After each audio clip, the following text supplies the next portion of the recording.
দক্ষিণ এশিয়ার দেশগুলোর মধ্যে নতুন করে রাজনৈতিক উত্তেজনা শুরু হয়েছে। সীমান্ত নিরাপত্তা নিয়ে নতুন করে চলছে আলোচনা। এই অস্থিতিশীল পরিস্থিতি দক্ষিণ এশিয়ার আঞ্চলিক নিরাপত্তাকে প্রভাবিত করছে।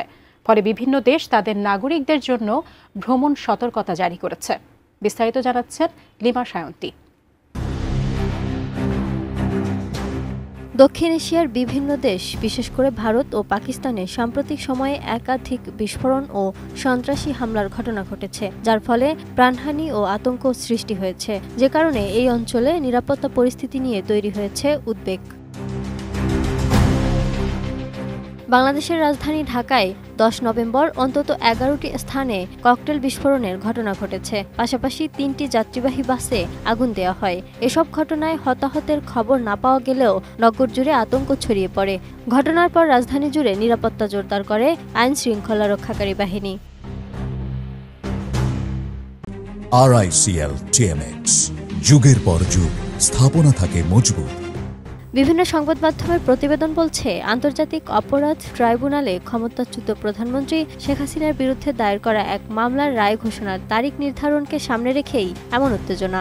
এজন্য 13 নভেম্বরের আগে রাজধানীর সব থানায় টহল ও নজরদারি বাড়াতে নির্দেশনা দিয়েছে বাংলাদেশের পুলিশ সদর দপ্তর। ভারতের রাজধানী নয়াদিল্লির ঐতিহাসিক লালকেল্লার কাছে 10 নভেম্বর সন্ধ্যায় একটি যাত্রীবাহী গাড়িতে ভয়াবহ বিস্ফোরণে নিহত হয়েছে অন্তত 13 জন, আহত আরও প্রায় 24 জন। ঘটনাস্থলে তল্লাশি ও প্রমাণ সংগ্রহে ন্যাশনাল ইনভেস্টিগেশন এজেন্সি এবং ন্যাশনাল সিকিউরিটি গার্ড তদন্ত শুরু করেছে। বিস্ফোরণের পর মুম্বাই, উত্তরপ্রদেশ, জয়পুর ও উত্তরাখণ্ডে উচ্চ সতর্কতা জারি করা হয়েছে।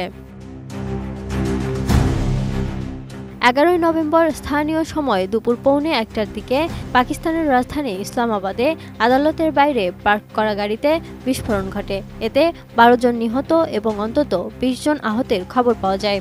পাকিস্তান পুলিশের একজন মুখপাত্র বলেছেন, তারা বিষয়টি তদন্ত করছেন। এটি কী ধরনের বিস্ফোরণ ছিল যদিও তা এখনও স্পষ্ট নয়। তারা বলছেন, ফরেনসিক দলের কাছ থেকে রিপোর্ট পাওয়ার পরে বিষয়টি আরও বিস্তারিত জানা যাবে। Desk report, ATN news.